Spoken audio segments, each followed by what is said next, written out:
everyone, and welcome to Emken Gardening. This is our very first episode. My name is Rebecca Emken, and my husband is behind the cameras right now. His name is Ryan Emken. We are hoping to start a journey with everyone that helps inspire and educate anyone who has a passion for gardening that might not have maybe the space or think that they have the space to be able to accomplish all these wonderful things. So hopefully you follow us along this journey and we grow together. Today's first episode is going to be about pruning roses. We have two types of roses on our property. We have a variety of climbing roses and we have a variety of shrub type roses. This is our third gardening season here in our new house, and so we have some of the plants we brought with us or have bought along the way, and some of the plants have already been here. So this rose behind me, this is one that we had brought from our previous property. This is a Gertrude Jekyll from David Austin, and we have two of those that we're going to be pruning today, and then we have a variety of other climbing roses that we just don't know what they are, but they're beautiful. So hey, so we'll take you along with everything, and we really hope that you enjoy. So we garden in a downtown urban setting where our yard isn't ginormous, but it is a pretty decent size. We know a lot of people who are just sticking to container gardening, so we're hoping to kind of tackle some of that as well. With climbing roses, you can do them in containers, so hopefully this will kind of teach you how to prune it up for the season. We've already started seeing some leaf growth, so it's time to prune. I have these brand new pruning gloves that I'm going to try out today, because this particular David Austin is incredibly thorny, so I do not want my hands on those. Alright, so the first thing that we're going to do is actually look at the base of your climbing rose, and we're going to just right off the bat get rid of any of the dead canes that you see. I have two back here. This one and this one is completely dead, so we can just take those right off. In fact, I'm just going to take off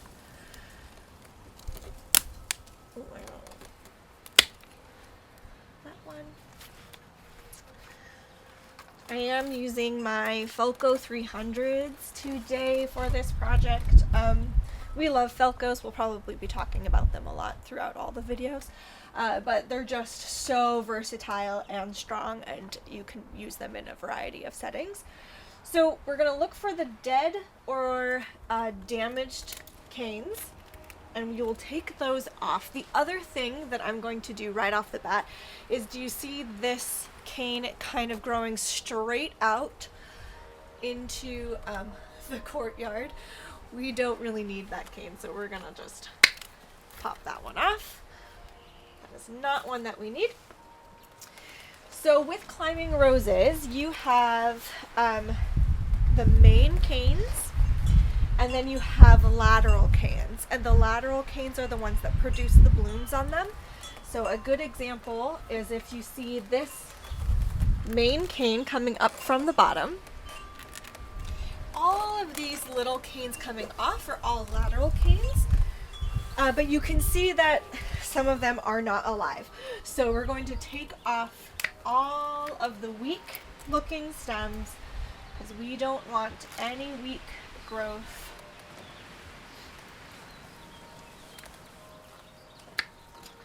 So we'll continue to do that, and we'll clean up all of this. Sorry, do you want to meet our dog? Say hi, Lexi. Hi, Lexi. Yeah, hi.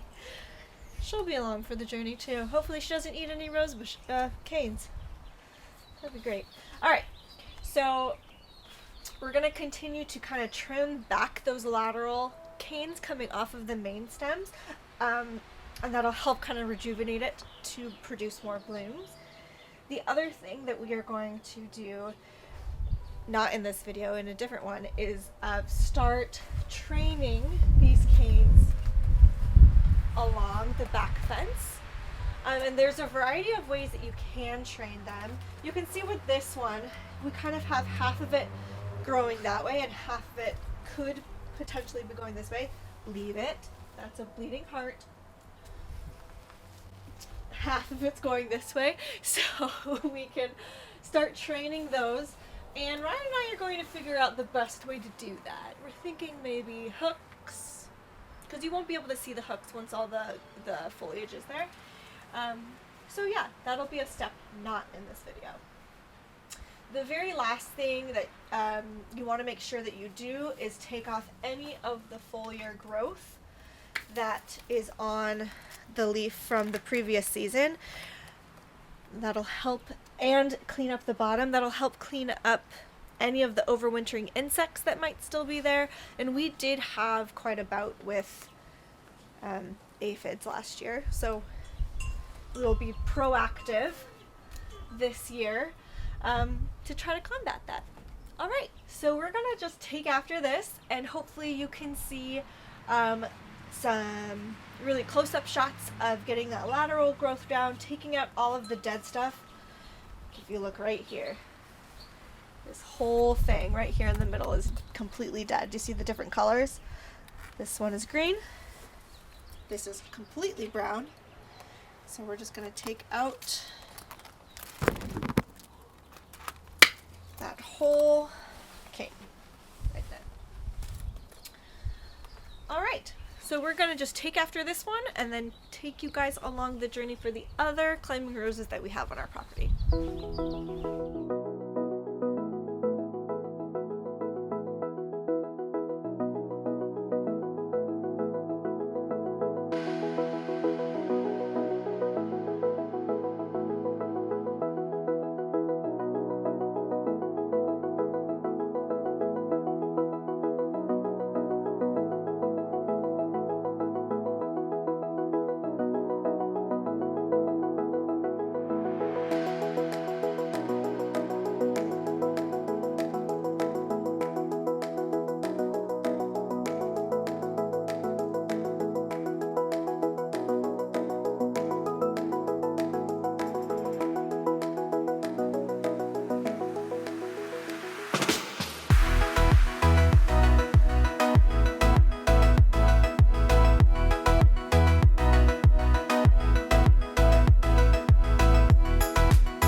So here's an example of a shrub type rose. This is actually a rose that was on the property when we moved in.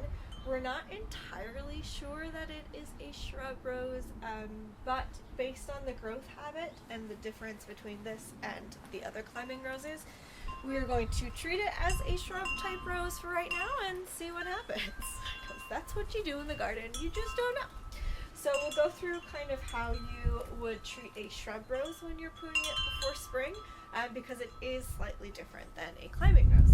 So the first thing that you do with a shrub type rose is you just do a clean cut on the top, and you don't have to be precise about it. You don't have to do it on a slant cut. You just can literally pick a spot. You typically want to take off a third of the bush. So you could just pick a spot. I'm gonna go here, and then that will be,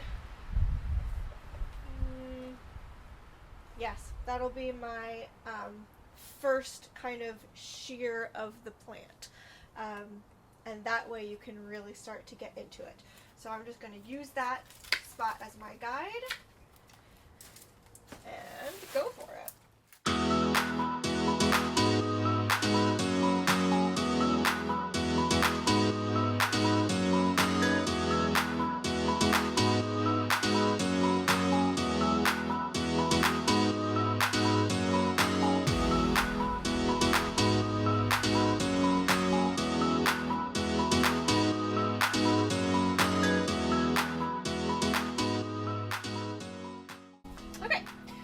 So already it seems a little bit more manageable. Plus, by shearing it kind of on the top by a third, you're really taking away the majority of that foliar growth that from last season that you don't want on there anymore, because it can harvest over those bugs.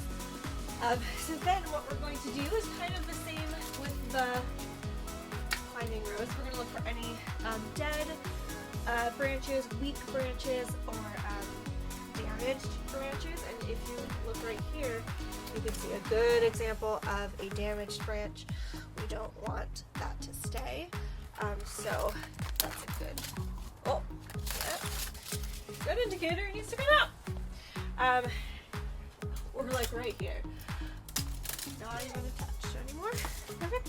Okay, so then we're gonna go through, take out any diseased, damaged, dead canes, and we're going to be looking for any canes that are really kind of crossing each other.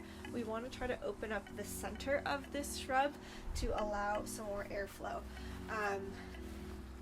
So like this big branch right here, I'm not even sure if that's alive anymore, if we're being honest.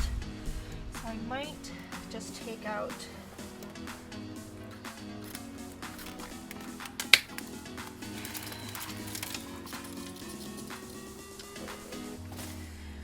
and that opens up that middle really well on the inside. This is completely dead, so I'm going to take out that one. Getting caught everywhere.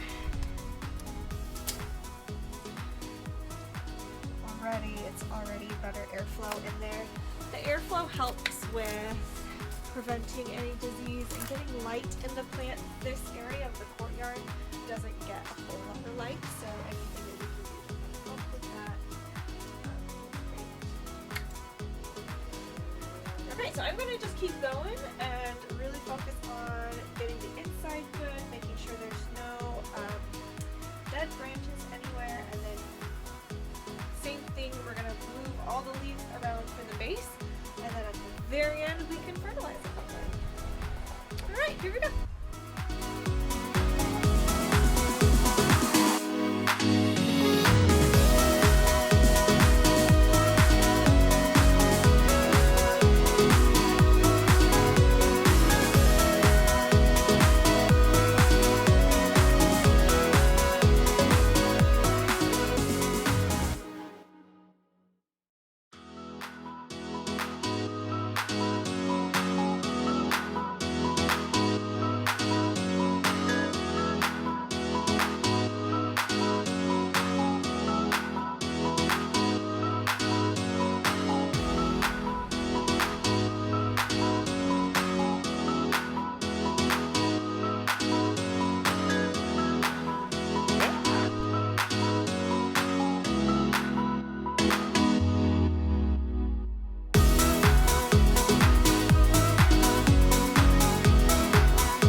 things done, we're going to go over with some fertilizer. We used rose tone.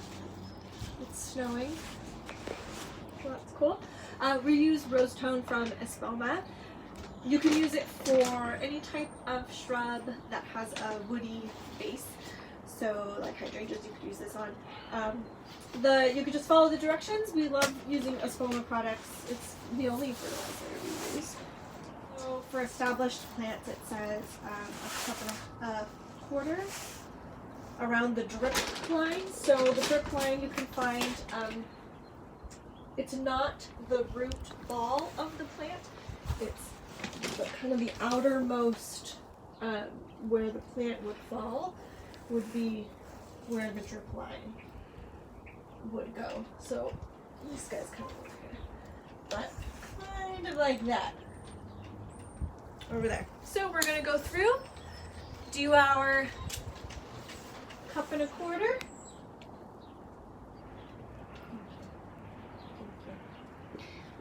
And get our roses fertilized. Here we go.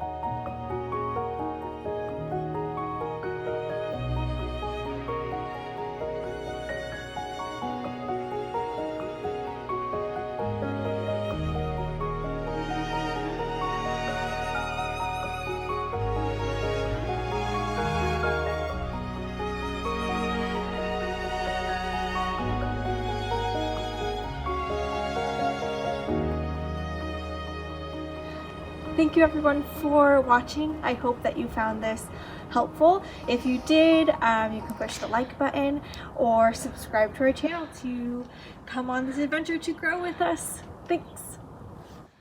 Smash that like button. Smash that like button, Lexi. Smash it, Lex. Oh, Lexi, Lexi. Oh, yeah. Oh. No, you stay out of that. Oh, okay. Get the gloves, Dad.